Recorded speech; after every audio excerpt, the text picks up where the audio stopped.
All right, we're recording. Hello. Hello.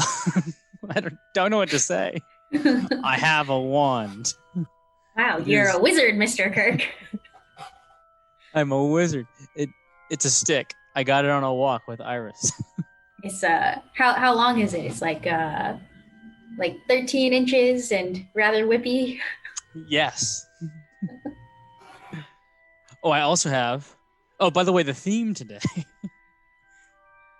is the wonderful world of Harry Potter. We have here a chocolate frog. Just kidding. No chocolate frog. We have. Godric Gryffindor. There you go. I couldn't read it backwards. All right. What's your wonderful wizarding world of Harry Potter persona? I mean, like, if I would go for Dobby, but I don't have house elf stuff.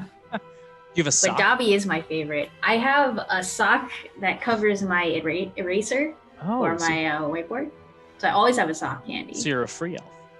Oh, Dobby is free. Yeah. I don't know what. So I'm in the house of Chesapeake and Ohio Canal. Oh, there you go. Yeah. It's the American side of. That's the Harry one of the Potter. American houses. If you didn't know, and its mascot is a mule. Because Like mules are American. mules are what carry the what are they called? Boats down the canal. I guess I'm gonna call it a boat. All right, let's go ahead and get started. The one critique punt? this semester has been. Wait, what'd you call it? A punt? A punt? Let's get started. The one critique from this semester, one of the big critiques from this semester, are long videos. Although I think people do like the things. All right, let's go ahead and get started. Boom. Can you see? Yes. Wonderful. All right, so Wonderful. Oh, the puns are already happening.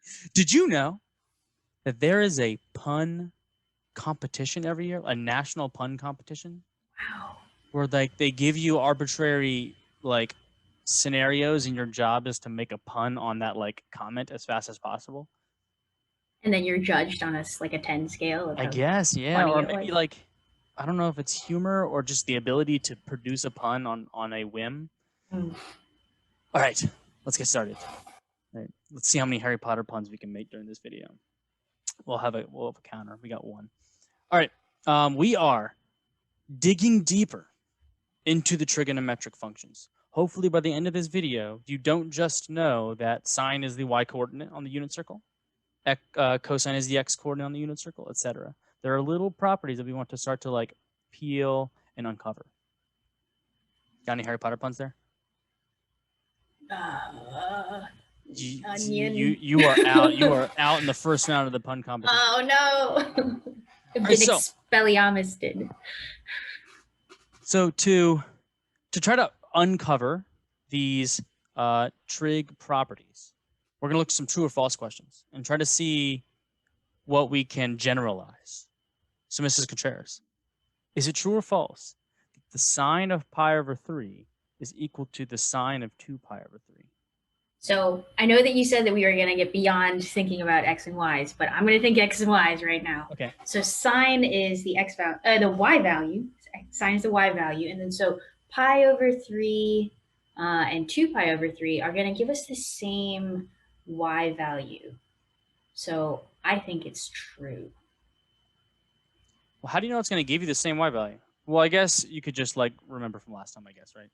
Yeah, I was using the symmetry though. Pi over 3, 2 pi over 3, the y value is the same. These are true. This is true. But can you, because the goal of these isn't just to determine if it's true or false. We want to figure out why it's true or false. Can you make a more general comment about the sine function? Well, the sine function, it seems like when you have inputs that yield, how can I phrase this well? This is hard. When I'm plugging in values with when I plug in theta and I plug in negative theta, Is there anything nice that's happening? So I'm drawing what you're saying, and I like this kind of discourse that's going on in your head. That's a really good thing. So we have theta up here, and we have negative theta down here, and I'm actually gonna theta there, negative theta there. Okay. I think we can safely say that if that coordinate, if theta outputs the coordinate, I'm talking about the wrapping function now. The wrapping function outputs a comma b, then the opposite of that is going to output a comma negative b, right?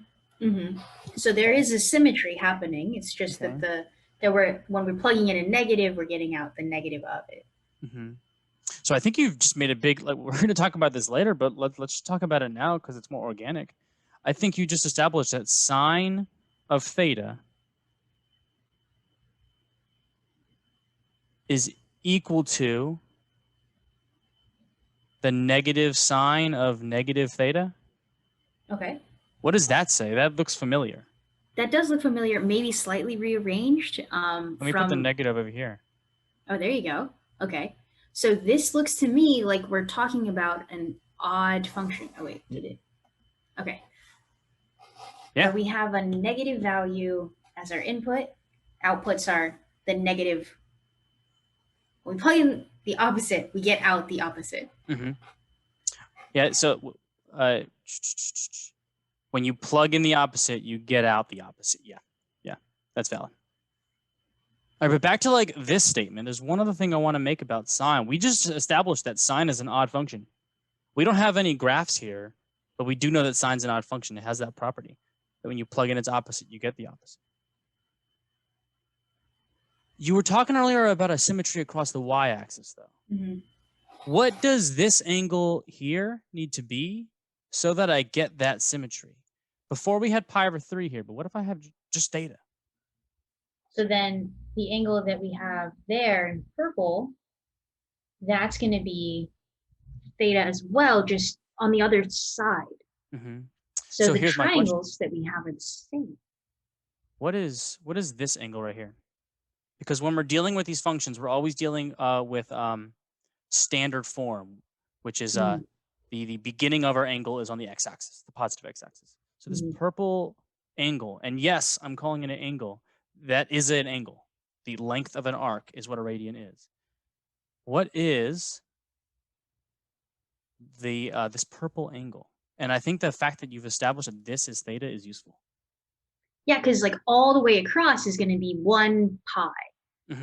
Because all the way around is 2 pi. So if we go halfway across, it's 1 pi. So we're doing a 1 pi, but then taking out that theta. But you talked earlier about how this angle theta here and this angle pi minus theta have the same y coordinate. So what is like one final statement you can make about the sine function? Can we say that sine of theta equals sine of pi minus theta? Is that valid? That is, I believe, valid. I guess one might say, prove me wrong. Sine of theta is equal to sine pi minus theta. And that fact is actually going to pop up a lot as we proceed through the next bunches of weeks, because we're going to be doing trig for a while here. Sine of theta is equal to sine pi minus theta. It gives you the same height in the first and second quadrant, or the third and fourth quadrant.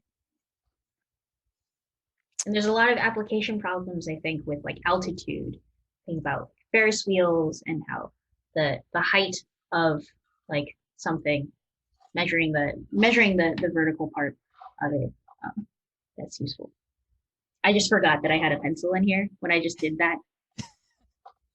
Pro tip though for graduation, whenever you do graduate, find me if you need a pencil, because I always keep a pencil in the sleeve of my gown. Oh, so are we revealing now that we're wearing graduation gowns? Oh, whoops. This is the pencil. These are Harry Potter ribs. What are we talking about?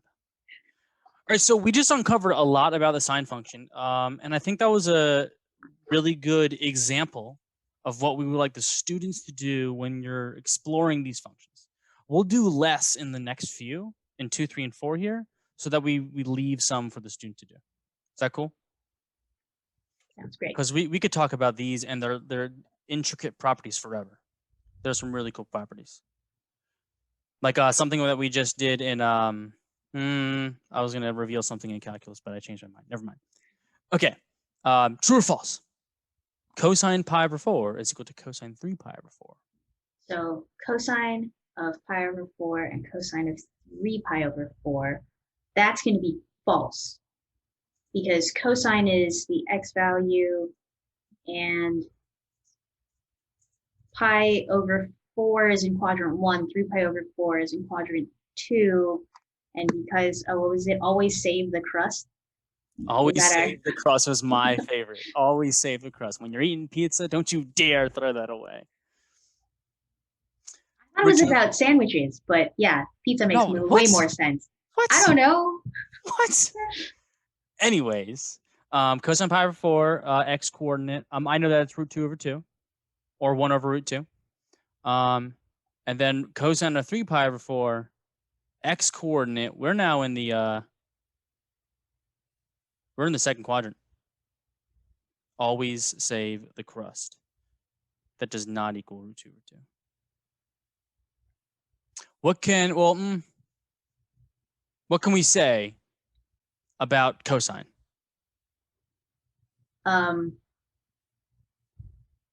Is it odd? I wonder. Like if we plug in the opposite, do we want to go there? Or are we going to save that? We'll go there later. We'll go there later. Cool. So think about what we can say about cosine, everyone. That's kind of the goal here, is to uncover the truths. All right, number 3. Tangent of pi over 7 is equal to tangent of 8 pi over 7. Well, Mr. Kirk, pi over 7? What is this? This is trash. I don't like it. What did I say tangent is? At the end of it's the slope. So regardless of what angle we're being given, what radian we're being given, here's a unit circle. I was pretty proud of that circle. Pi over 7 is going to be somewhere around here. It's a little bit less than pi over 6. Where's 8 pi over 7? 8 pi over 7 is like that, but rotated around to quadrant 3. Because you just add 7 pi over 7s, which is 1 pi. Yeah. 8 pi over 7. And what are the slopes of those two lines? Well, they look like they're the same. I don't know what they are, but they're the same.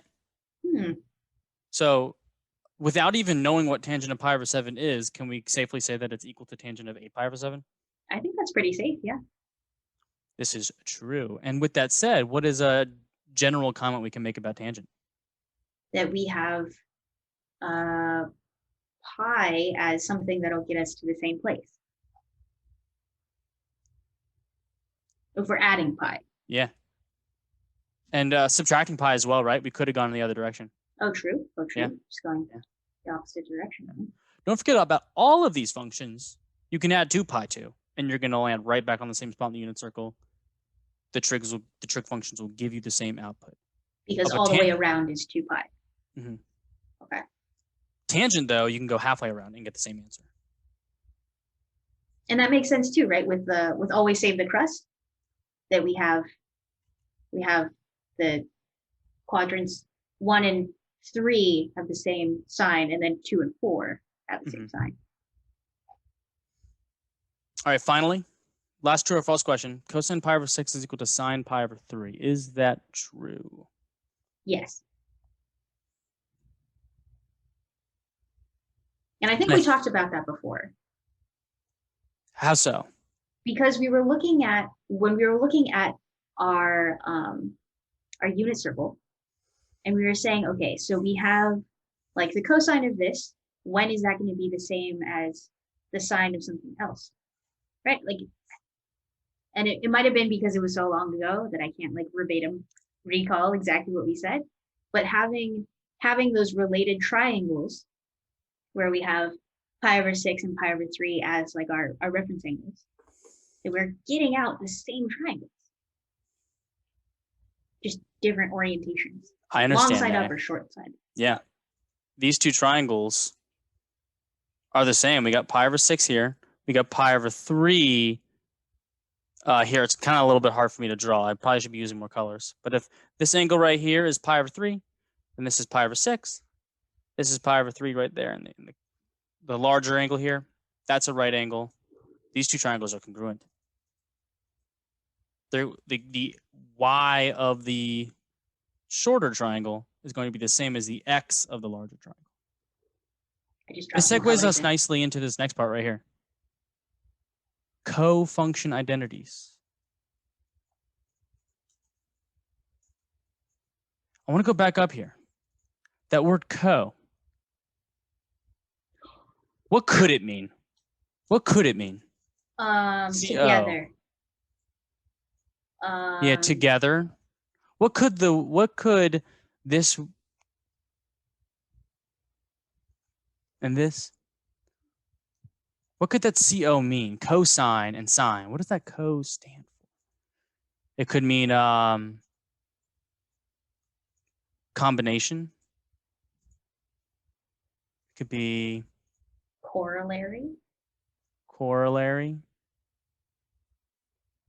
Coca-Cola. It means something. Pi over 6 and pi over 3.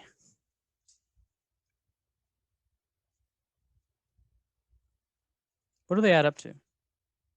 Pi over 2. Pi over 2. And without saying the forbidden word, what's the significance of two angles that add up to pi over 2? Do they get a name? Oh man, it's either geometry supplementary or complementary. Oh, which one do you think it is? Which one do you think it's going to be, though? Based on the context clues of co, I think complementary. That's what that co stands for, complementary. Cosine is the complementary function of sine. Cosine outputs the same value as sine as long as you're plugging in the complementary angle. We could do like a little triangle proof here. We'll do it quick, just for the sake of time. But if I draw this triangle here, and I give this a coordinate like a comma b, do you have access to the commie right now? Can you add to my unit circle the angle theta pi over 2 minus theta?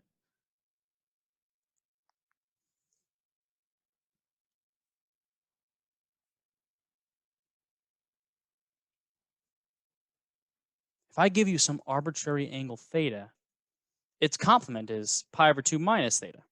Those two things add up to pi over 2. What would that be on this circle?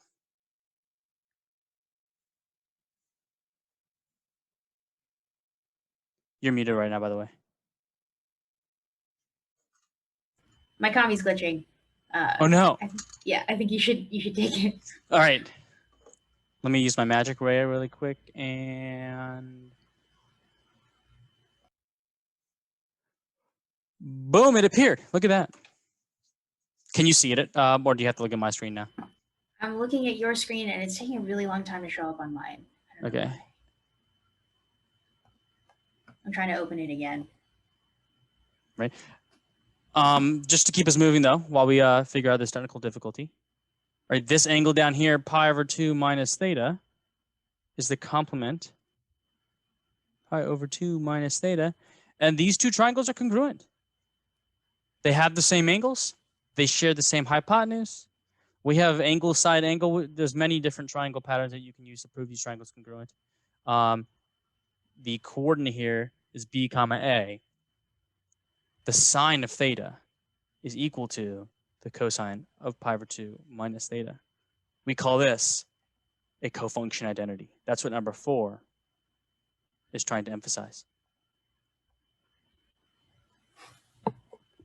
Cosine pi over 2 minus theta is equal to sine of theta. I like that you used primary colors. I wonder if we could do better color theory, but I don't know if we can. Like having complementary colors. Or like complementary. Are blue and red complementary? I think so. I think blue and red made purple. That was intentional. How's the technical difficulties going? My commie's like literally blank. Oh no. So it's all you, Mr. Kirk. All right, let's keep. All right. I can't crab you this time. So sad. No, unless you crabbed me earlier and I've been waiting for it. Nope. No. Anyways, All right, let's keep going though. Sine of theta is equal to cosine pi over 2 minus theta, but cosine of theta is equal to sine of pi over 2 minus theta. These are the cofunction identities. Identity has an important meaning. These two equations are true no matter what angle you pick. It's a little bit different than an equation where you're looking for a value that makes it true. No matter what number you plug into these two things, you're going to get a true statement. Identity. These two things are identical. Tangent theta, what's that going to be equal to, Mrs. Contreras? Well, we were talking about before with the pi, right? Where we're adding a pi and then we get out the same thing. So I think tangent of theta equals tangent of theta plus pi. Well, we have that one up here. I want to stick with the cofunction identities. Oh, so what is complementary to tangent? Complementary to tangent? Cotangent. Let's check. The tangent of theta currently is b over a. The cotangent of pi over 2 minus theta, what is that? Cotangent of pi over 2 minus. I got my red triangle here. B over a. Right? Adjacent over adjacent over opposite, b over a. This is true. Tangent theta is equal to cotangent of pi over 2 minus theta. That word there, co, is just saying that this is the complement function to the other term. So cotangent, that's going to be tangent. And check it yourself, but cosecant and secant are complements. Cosecant of theta is equal to secant of pi over 2 minus theta. Secant is equal to cosecant of pi over 2 minus theta. One small thing, can you change that tangent so it looks more like a T instead of F? Because it looks like fangent. It still kind of looks like an F. It's okay, it's better. All right. So we are uncovering facts about trig functions, and we have a name for them now. They're called identities. And we have 6 cofunction identities, and we also have this identity. We figured this identity out earlier. We have this identity right here. We have a bunch of statements that are true regardless of what angle you plug in. All of these equal signs are more than equal signs. They're an identical sign, a congruent sign. So keep that in mind as we move forward. We want to start filing these away in our brain. These are things that we want to keep in the pocket. Ready to keep going? Cool. Cool. All right. And that's kind of the theme here, is identity. Let's figure out the symmetric identities. We want statements that are true regardless of what angle you plug in. And these ones are going to be related to symmetry. And we already figured one of them out, didn't we? I think so. It was what? Sine of negative theta is equal to negative sine of theta? And we drew the picture here too. We had a theta here, we had a theta here, a negative theta there, and we have 2 arcs, and we had a comma b, and we had a comma negative b. That's exactly the picture that I anticipated drawing here. Let me just add it here. If I have an angle, and we kind of need to be comfortable with now using x as a radian rather than an output. So I'm going to plug in x and then get a coordinate a comma b. Just because in math we often use x as our independent variable, let's kind of revert back to that. No longer plugging in theta and getting out x. Now let's plug in x and get out a coordinate. Negative x down here, a comma negative b.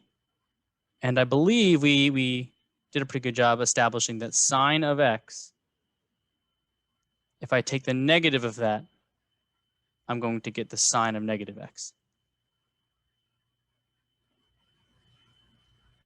With that said, what can you say about cosecant? Ooh. Well, reciprocals, like reciprocating with the negative, we maintain what the negative sign is, right? We don't cancel it out. Mm-hmm. So yeah, let's just reciprocate both sides. Negative cosecant x is equal to cosecant of negative x. Boom. Nice. Without even drawing a picture, we used more of an algebraic approach to prove the second one and a geometric approach to prove the first one. But we could go ahead and add the picture there if we wanted to. Let's not worry about that. Oh, is that the reciprocator in Harry Potter world? Is that Levi-Corpus? I wasn't ready for that. I don't have a comment. Is that like I don't even get it. That's okay. Just reread the 6th book. It's fun. All right. I read all 7 books in 1 month once. That's impressive. I had never read them before. It was the first time I read them, and I picked up the first one. I'm like, this is pretty good. Picked up the second one. I'm like, those page. I was up till 3 a.m. every night for an entire month reading them. And it wasn't too long ago. It's like 5 or 6 years ago. Oh, wow. That's when I read them. And that was the first time I read them, and it's the last time I read them. Anyways, symmetry of cosine x. Let's do the same process. Can you take me through it? Well, if we put cosine of x, like if we put that on our graph, yeah, there you go. Then we have a as like our output. And so if we're plugging in negative x into cosine, then we're still getting out a as our output. So then cosine of negative x equals cosine of x. And I think that's another thing, right? Yeah. It's not when the you plug in the opposite, you get the same. That's even, right? I think that's even. Mm-hmm. So I'm going to add the word odd here. Add the word odd here. I'm going to add the word even here. And what does that say about secant? It's also even because when we're doing the Levi-Corpus reciprocator, then we get it's a really big reciprocator. I suppose to reciprocate, right? I'm hoping. Yeah, I can't really tell. It's so big. Yeah. Then we get secant of x equals secant of negative x. Oh, maybe I'll edit in the reciprocator and the denominator that was made by one of our students. Oh, nice. All right, final. Symmetry of tangent. If I plug in I think x, we did this. Did we? In my mind, we did. Maybe you're just dreaming about math. That's a good thing. Maybe. Let's plug in x. What do we get? We get the slope. So we get b over a. Tangent of x is b over a. What is the tangent of negative x? Is that going to be negative b over a? Y over x, so negative b over a. So can you equate these for me? Tangent of negative x equals negative tangent of x. Tangent of negative x is equal to the negative tangent of x. This is odd. And similarly, reciprocate. Cotan of negative x is equal to negative cotan of x. I really like your little algebraic proof. I've never thought about it that way before. Just reciprocating both sides of the equation. I feel like it's just being lazy or efficient. That word's better. All right, and we're not going to draw pictures here because we did those ones algebraically. More identities. Sine, cosecant, tangent, and cotangent are all odd. And then cosine and secant are even. I think that concept will be reinforced more when we start looking at what these things graphed with respect to x end up looking like. Cool. Cool. Oh, let's get them down here formally real quick. Sine of negative theta, that's equal to negative sine of theta. Mm-hmm. My commie's back. I'm so excited. Sweet. There have been some technical difficulties today across the board.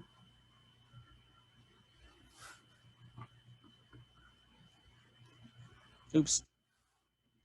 That should be a tangent. Oh, nice fix. Let me erase mine. I'll get the middle ones. Cosine of theta and secant of theta. I'll tell you what. We're about to be doing a lot of trig. I keep saying that. I know I sound like a broken record. But the fact that cosine is even makes life really nice. I like even functions more than odd functions. I think there's more beauty there. I think it's just easier to work with. I think so. Yeah. Yeah. All right. We talked about before we started recording about doing one of these. I think we should do neither of these. I think the class got it. Cool. We heeded your warning, everyone. We want to make these videos a little bit shorter. We got to hit everything we got to hit, but I think you guys got this. When you see sine of negative x, it becomes negative sine of x. When you see cosine of negative x, no negative. We can talk about those in class. Sounds good. Yeah. And maybe we just pass over these too. I think they got it. What do you think? Maybe we should talk a little bit. Okay. So, how do I skipped over this? Do you want to do one of these? That's cool. Okay. Let's do. Did you do that on purpose? Yep. So, do you want to do one or two or not? So I think that these are similar enough that our students are capable of figuring it out. Mm-hmm. But maybe we can give them some guidance. So recall back in the last video when we were trying to deal with things like this, that we would draw a picture and we had a couple of options for what our picture could be. Either our hypotenuse could be 1 or our hypotenuse could be some other number, generally a bigger number, from the problem. For this one, it would be 13. So you have a couple of options and just make sure that you're aware that there are many ways to solve this. I think elaborating on what you said might be useful.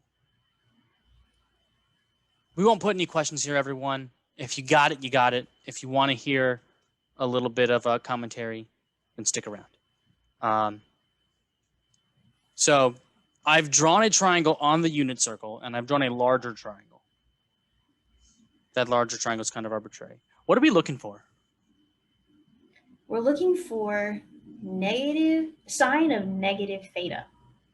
So I think we could draw negative theta and try to do this. But I think there might be a better way to approach it. Well, yeah, because we know that sine of negative theta is negative sine of theta. Let me draw that. The handwriting was pretty whack. I forgot about whack as like a term. If we can figure out what sine of theta is, all we got to do is negate it, and then we got the answer. So in number 2, think about similarities that we've established in this video so far about secant of pi over 2 minus theta. Complementary. Oh, like a something? Like like Coca-Cola? Mm-hmm. Yeah. There's no Coca-Cola in the Harry Potter world. I don't know. There's pumpkin juice. So creative. Wizards and witches and pumpkins. Anyways, what are we given here besides the fact? Why do we need this? Oh, because there's like we were talking about how when you add like 2 pi, you're gonna get back to the same place. Mm-hmm. So there's actually there's like an infinite number of options. So by restricting where theta can be, where it's only between 0 and pi over 2, so it's only in the first quadrant, then we're gonna get we're limiting the scope of what we need to deal with. Well, I ask you this as well. What if I got rid of this and I told you secant of theta is equal to 13 over 5? Ooh, that's ambiguous. It's ambiguous because, yes, it could be some multiple of 2 pi, but there's 2 places on the unit circle between 0 and 2 pi, completely different angles, not even coterminal, that have a secant of 13 over 5. There's a place somewhere in the first quadrant, and there's a place somewhere in the not the third quadrant. Where's the other place that secant? Always say the crust on the Yeah. fourth quadrant.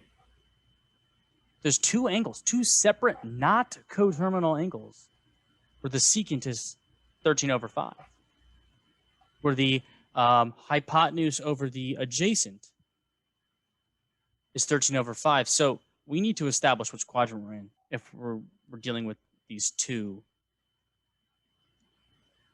possible answers. Which matters too, because let me go back real quick. There are two places in the first and the fourth quadrant, but sine is positive in the first quadrant and negative in the fourth quadrant. So the quadrant absolutely matters. We need to establish what quadrant we're in. And then now we have the secant is 13 over 5. So what else can we add to the picture? Maybe we'll stop there. That's a good idea. What else can we add to this picture? Oh, we're not stopped. Okay. So we have 13 over 5. So we have 13 as the hypotenuse, and then 5 is the opposite. Adjacent, right? Yeah. Adjacent. That's if you're working with the bigger triangle. And if you're working with a smaller triangle, you could put a 5 over 13 right here. But we'll stop there. Now it's the viewer's job to figure out what the sine of this triangle is. Cool. Cool. Right, so we're getting a lot of information here, but it's all circling around the same idea. Yeah, circling. When I make puns, I don't mean to. There are several ideas about these trig functions that we've kind of uncovered today. We have symmetry, we have cofunctions, we have tangent has a period of pi, whereas all the other ones have a period of 2 pi. We're uncovering a lot of things about these functions and then reinforcing it with practice problems. With that said, between 0 and 2 pi, where is the other place that will be equal to this? Well, so they're both tangents, and that's nice. Because then we're just looking for the same slope.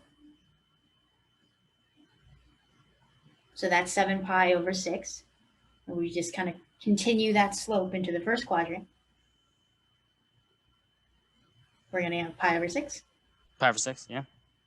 And we could get 13 pi over 6, or we could get any multiple of 2 pi, but we want the one between 0 and 2 pi.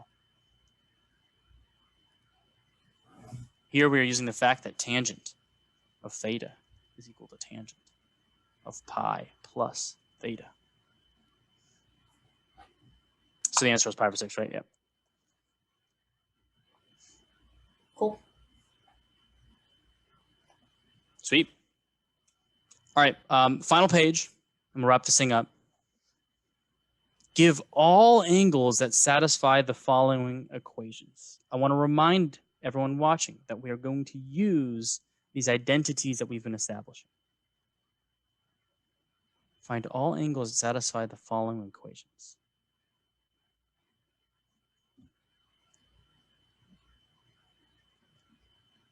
So does that mean that we need to also include all of the plus 2 pi's? Mm-hmm. I mean, you think of a way to do that as well. Could we multiply 2 pi by some integer and then add that in? So let's get some concrete answers. Let's get some finite answers, and then let's implement what you've said. So where on the unit circle is the x-coordinate root 3 over 2? Root 3 over 2 is pi over 6. Pi over 6, right? Yep. I'm going to draw a little picture. I always find that drawing a picture is helpful. And I draw the picture in my mind just by using my pencil or my wand, whatever you desire. And sometimes I don't even draw the circle. I just draw like a quick x-axis, y-axis, and then a little tiny radius. Oh, yeah. Okay. And where is the other place on the unit circle where our x-coordinate is root 3 over 2? Isn't it right there? Just drop it in. Boom. Oh. And is that negative pi over 6? Negative pi over 6. We could have said 11 pi over 6, but you're using the fact that cosine of theta is equal to cosine of negative theta. And you might not like explicitly be thinking about that, but be aware that that is something that you're using. Negative pi over 6. And then you wanted to add plus 2 pi k. Such that k is an integer, which is the blackboard bold z. Yeah. Yeah. We're going to be adding 2 pi k all the time. So from here on out, I don't need anyone to write that. One time I put on the top of my lesson 3 in like font size 2. It said from here on out for the rest of the course, you can write k with an integer. And then the people that saw it stopped writing k, and the people that didn't see it kept writing k over and over and over and over again. Anyways. Like k is an integer? Yeah. Oh, wow. So from now on, that's me telling everyone here. From now on, we will assume when you mean k to be an integer, you don't have to write k as contained in z all the time. It's a little obnoxious. When does sine of theta equal -1? Well, let me do what you're doing up there and drop in coordinates. And we have -1 as our y value. What angle is that? Well, actually, there's only one of those, right? Mm-hmm. And that's going to be what, -π/2 or 3π/2? Pick your poison. Yeah, pick your poison. Yeah, you want me to write it? Or do you got it? I got it. Cool. Boom. Plus 2πk. And let's go ahead and just write let's go ahead and just write one of them as to not be redundant. Maybe we'll do the 3π/2 because I feel like you might see on like a standardized test that it says give the answer between 0 and 2π. I kind of avoid that, but right. And the other fun thing is there's an identity we said earlier. Sine of theta is equal to sine of pi minus theta. And that works here. Sine of 3π/2 is equal to sine of pi minus 3π/2. That's just -π/2. We're not getting anything new. Let me erase that. Ooh, how about cosecant is equal to 2? Oh, does that mean that sine is 1/2? I love the way that you've decided to approach this problem. That is how you should do it, in my opinion. I just don't like the reciprocal functions, so I always just reciprocate. Or you love the reciprocator function and you love to reciprocate. Exactly. Yeah, I like that better. So when is sine of theta equal to 1/2? That's going to be π/6 or 5π/6. Yeah. AKA an angle or pi minus that angle. I want to drive home that fact. You can do these brute force and just think of the angles, or you can start to take advantage of these identities. Plus 2πk. These two solution sets right here and right here, they're different. So we need to write both of them. Should we do this last one? How about we reciprocate it and then leave it for the viewer? Sure. We're not going to do any of these. Those are for you guys if you want extra practice. Cosine of -3/2√3. We'll do some simplifying. These are going to cancel with that, and I have a -√3/2. Lovely. Cool. Yep. So this is the this is my this is an evidence of using like not rationalize the denominator, and it's like it's like nice because when I see √3/3, I immediately translate that into over √3, and then I can just reciprocate. But you do you. All right, we have one left for you. I know there's two here. We're going to do one of them. We'll do number 9. We'll keep it odd. If can we use a calculator? Yeah, we can use a calculator. Yes. We can. But we need to be careful because when we plug into the calculator to figure out what angle gives 0.8, it's only going to give you one thing. So let me draw a picture real quick. We want the y coordinate on the unit circle to be 0.8. That's going to be kind of close to π/2 because π/2 is a 0, 1. So x, 0.8. We need to figure out what that angle is.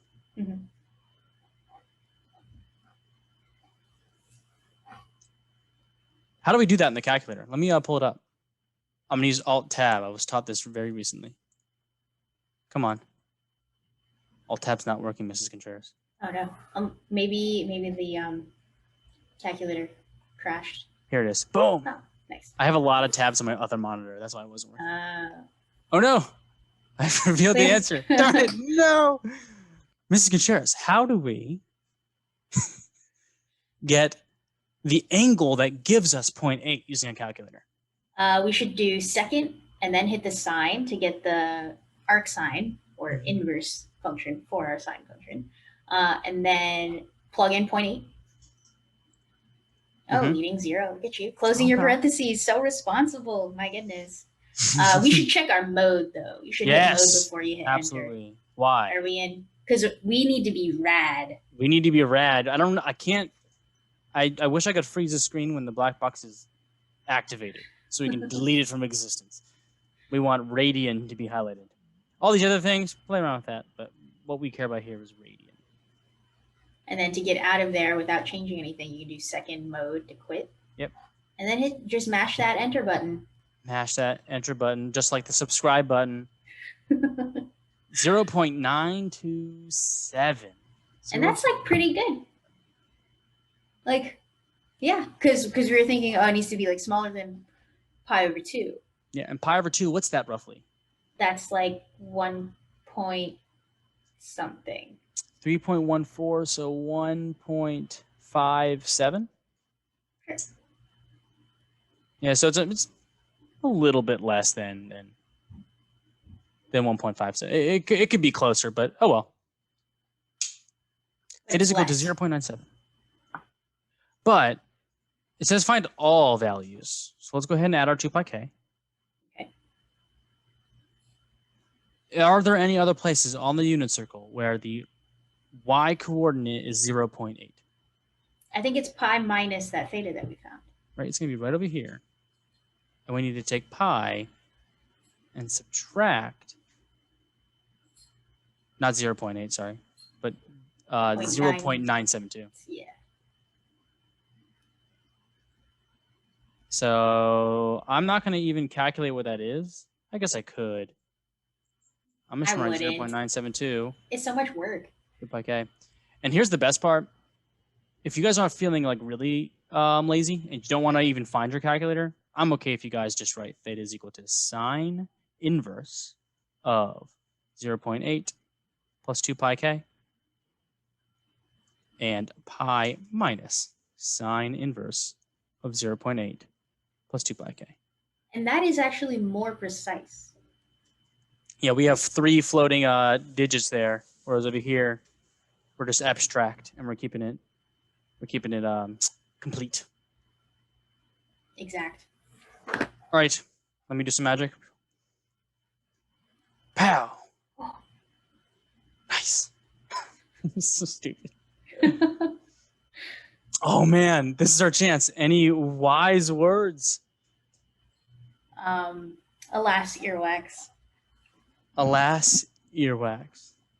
You know, this is gonna be kind of gross. Oh no. I remember sitting in band class in no. grade, and I'm sitting there in band class in 6th grade. I got my euphonium playing, and then like I can't hear anymore, and I start freaking out. And do you remember like in 6th grade when like things might have gone wrong, but you weren't vocal about it? Sure. Or were you responsible, Mrs. Contreras, and when something didn't feel right, you like told someone? I like asked for help. Yeah. I'm just like this little 6th grader, and then I just suddenly can't hear, and I'm freaking out. Turned out I had too much earwax in my ear.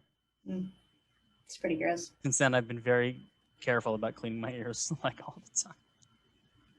All right, I don't know why I ended the video with that anecdote, but now you guys know more about me.